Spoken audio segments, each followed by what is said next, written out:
Красота этой находки, мне кажется, может поспорить с лучшими видео, которые существуют в интернете, с сосновыми белыми грибами. Ножки невероятного уровня, толстые.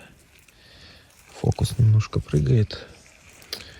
Буду снимать эту поляну в горизонтальном формате для YouTube. Можете заценить полную версию, как это будет выглядеть потом. Грибничку я эту уже знаю. Она очень невероятного уровня. Как-то так.